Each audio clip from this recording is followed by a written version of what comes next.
What's up, everybody? Today on TK Driven, here's the second part of Josh's S2000, the follow-up from the post-purchase inspection, if I could talk. Let's check it out. So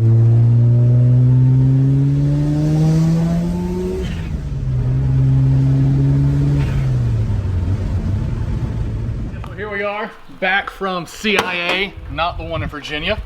This one's here in Central Kentucky. No Langley, no Langley, nothing like that. Didn't have to get my security clearance or get it revoked, so we're good there.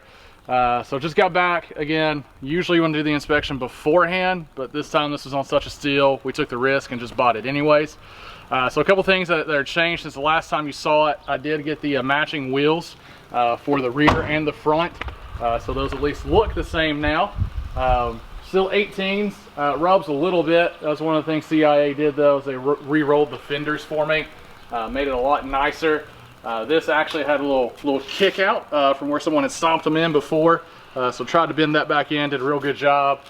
Heated up the paint, heated it before you bend it, so that way you don't chip the paint, crack it, anything like that.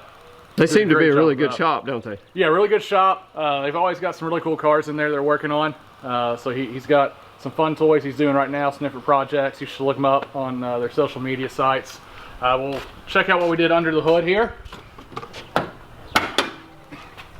So the biggest thing is, oh my gosh, you already see some new bling in there, some new color. Check that out. The old crinkle red that comes.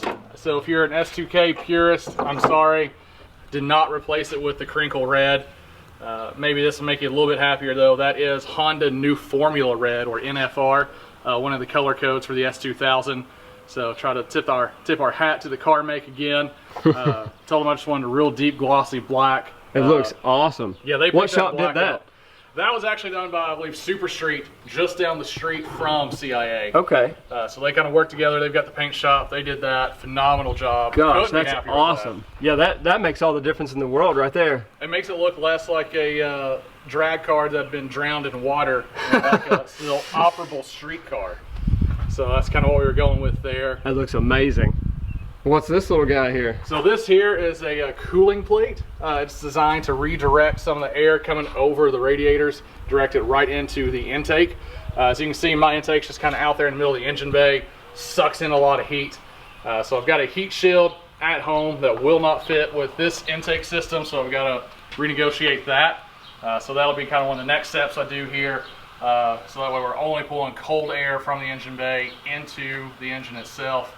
So the cooling plate does help a little bit. Just redirects the cool air that doesn't get sucked in by the radiator instead of just pulling from wherever. And it looks amazing too.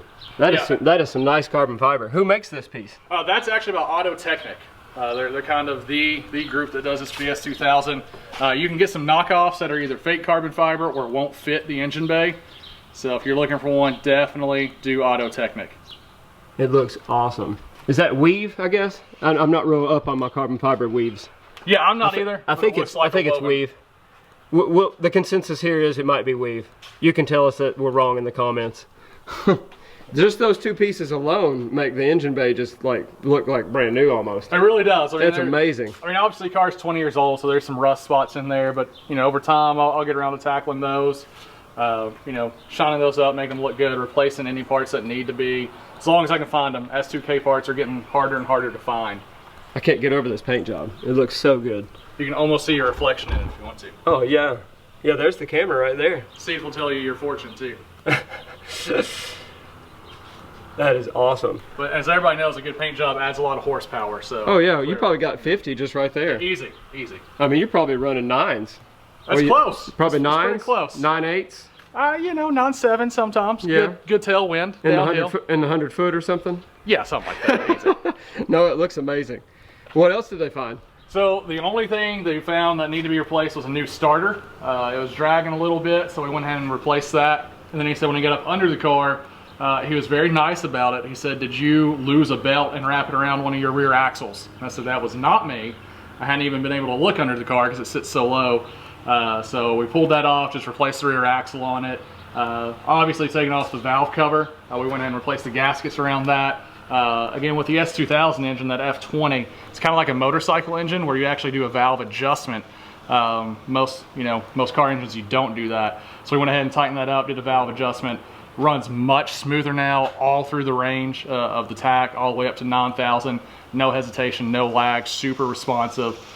Just real smooth. A lot better than it was beforehand. I bet you actually did legitimately get a little faster from removing the friction of that belt around the axle. Oh yeah, absolutely, yeah.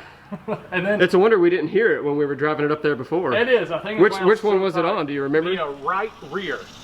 So this guy here? Yeah. I guess we can't probably see anything now. So that's a new axle in there? That is a new axle. Sweet.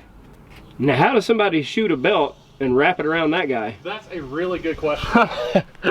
Was it serpentine, or what does the S2000 have anyway? So I'm not sure. Here, but yeah, he said. Yeah, it's one belt feeds it all, huh? Yep. So they lost a belt and then they just didn't even bother to try to find it and put a new one on, apparently. Or maybe we'll give them some credit that it was something laying in the road and somehow got wrapped around. But that's a lot of rounds. Okay, yeah, that makes sense. Yeah, because they would have lost basically everything. It looks like there's only one belt there. Sweet. I guess, did they change the oil and stuff too while they were there? You know, general maintenance, oil change. Plugs or anything? No plugs, nothing there. We might have to do that. Yeah, we might have to, but it's running strong right now, so I think that's why they didn't change it out. Gotcha. The guy that did all the work, he's had, I think he said 3 different S2000s, got one right now. So he drove this one around, he knows what he's talking about with them. His is pretty cool, naturally aspirated, not forced induction. But his is, yeah. Cool. So they're still pretty quick even without that. But, oh yeah, it's a fun car for sure. We'll have to get him on some back roads here soon. Hi, Dad. Hey, Job. There's my Jobers over there, the one that likes to touch the cars when they're dirty and write his name in them and stuff. Right, Job? All right. Well, we can't say enough about CIA in Lexington. We know some other people from the car group here locally. It's got some major work being done there. I think that's about it. That's about it. We'll have to take it for a drive here later and check it out some more. Say bye, Job.